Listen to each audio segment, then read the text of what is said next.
Evening. All right, we're doing Bible questions with Pastor Ken Hovind. It's Friday. I think it's Good Friday, actually, April the 3rd.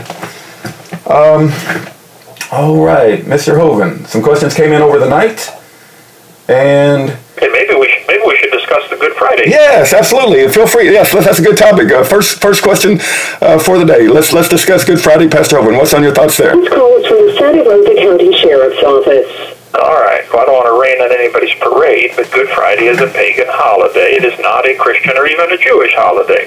If you go back into the book of Exodus and read about when God led them out, he said on the 14th day of the month is going to be your Passover. So this is Exodus 12, verse 18. In the first month, on the 14th day of the month, you select the Passover lamb, and this is, or you eat the Passover lamb. On the 10th day, you select it. On the 14th, you kill it. And then the next 7 days are the days of unleavened bread. And there are dozens of references throughout the Bible to this Passover. And it was always the 14th day of the month. So let me ask you a question. What day of the week does the 14th day of April fall on? Well, that changes every year. You know, our calendar changes. It's not always on a Monday or Tuesday or Wednesday. And so we know that Jesus rose from the dead Saturday night, and Sunday morning when the ladies got there, he was gone. And when the disciples got there, he was gone. They were stoned. Angels rolled the stone back to show that he was gone, not to let him out, but to show that he was gone. And so in order to be in the grave 3 days and 3 nights, he had to be crucified on a Wednesday. The Jews had a special feast, a rest day, a Passover, this was on the 14th day of the month. So in the year that Jesus was crucified, that would have been on a Thursday. That was considered a Sabbath. You weren't allowed to work. They had lots of Sabbaths. Sabbath means rest. Sabbath was on Saturday, but they also had Sabbaths for other special features and special events like the Passover. So Jesus was crucified on Wednesday. The Jews had to rest on Thursday. And then Friday was the day of preparation for the next Sabbath, which was Saturday. So Jesus is crucified Wednesday afternoon. He's in the grave, what we would call, they think of things differently. We would call Wednesday night, Thursday night, Friday night. He's in the grave all day Thursday, all day Friday, all day Saturday. 3 days, 3 nights. He rises Saturday night. Sunday morning when they get there, he's gone. So the whole idea of Good Friday, you cannot get 3 days in the grave between Friday and Sunday morning. Look at a calendar and try it. Tell me how on earth you're going to do that. It's just not possible. So this whole Good Friday thing is a pagan holiday. I'm not saying it's something we should get angry about. I'm just pointing out I want the truth wherever it is, and whoever's got it, just show me the truth. I wrote a blog about that years ago when the Church of Christ, famous teacher that writes all kinds of books, his name escapes me right now, Max Lucado. He's Church of Christ. You know, baptism saves you is what they teach. He wrote a book called something having to do with Good Friday. And so I wrote a response. I said, well, I love some of his teachings. I've learned a lot from some of his books. But he's seriously wrong about this, and that should be in the Dear God emails someday. If we ever get those books published, I think Randall or Joshua is working on that. But they should have that if you want to get more detail. I had done a lot of research and collected all the verses on the topic, and so it's all put in right there. Okay, that was my 2 cents worth on Good Friday. This is a pagan holiday having to do with Ishtar, which is the pagan sex goddess of... This call is from the Sarasota County Sheriff's Office. That got morphed into Easter, which has to do with the moon. The Passover has nothing to do with the moon. It's the 14th day of the month. End of story. It's not nothing to do with the moon. There are some feasts and things that do have to do with the moon, but not this one. All right. All right. Thank you, Pastor Hovind. All right. No, thank you. Actually, somebody asked me to play for you a clip, although I'm not sure that I need to play the whole thing, or maybe I just need to bring up the topic, but it's the title of the video on YouTube is called Famous Atheist Antony Flew Changes Mind, Believes in God. I think he has since passed away, and I don't think he ever became a Christian and came to know Jesus, but it's amazing that one of the founding men of the new atheist movement, Antony Flew, and I don't know him all that well because I haven't read that much about him. He changed his mind, and it said because of the order of the universe and the intercomplexity dependencies that he actually believes there was a higher creator. Are you aware of him, and does that care a comment on that?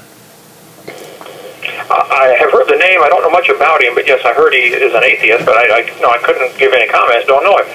Every atheist changes his mind 10 seconds after he dies. Hey, that's right. Yeah, that's right. That's right. Good point. Good point.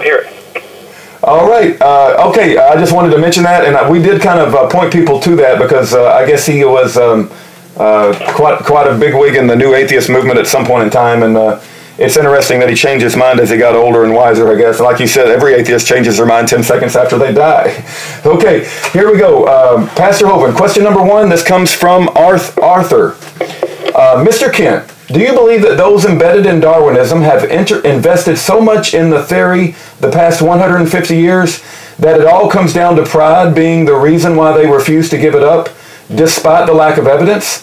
Think of all the books and lectures and textbooks and careers that would all be for nothing if they admitted they were wrong. Books that would have to be thrown out. All their degrees would be in question. All the videos of them slamming their fists down, declaring we came from the sludge, would all be open for mockery. Can you share your thoughts on this? I think that is exactly correct. You see that many times in the Bible. For instance, in John chapter 11 and 12, after Jesus raised Lazarus from the dead, the Pharisees said, we've got to kill Lazarus now.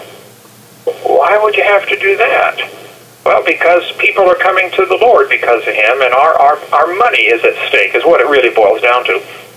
We're going to lose our position as rabbis and leaders, and it's crazy, but that's how bad it gets. They decide it's all based on money. The Bible says the love of money is the root of all evil.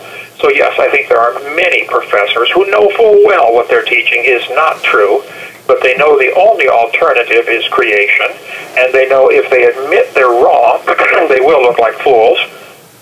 I mean, they will expose that they are fools. They are fools, but they just don't want to expose it yet. And it goes directly to their income.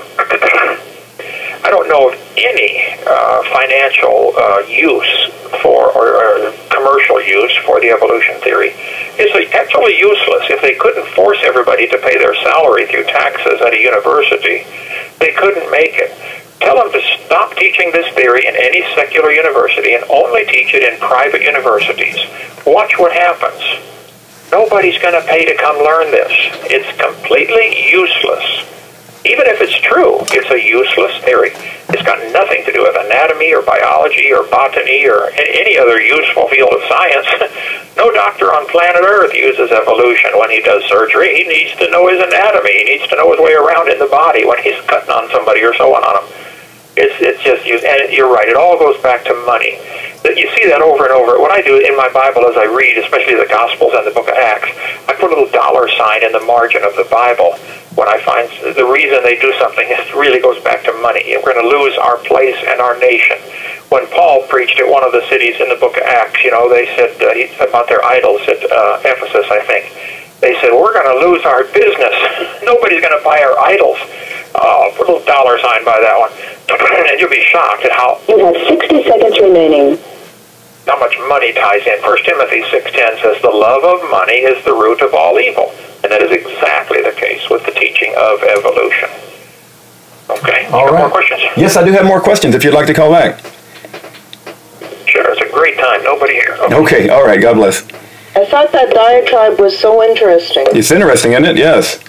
They won't, well, yeah, it appears that the atheists have so much invested in this theory of evolution that there's no way they're going to go back on it at this point in time. So we can't be stuck with a bad theory for the rest of our lives, hopefully.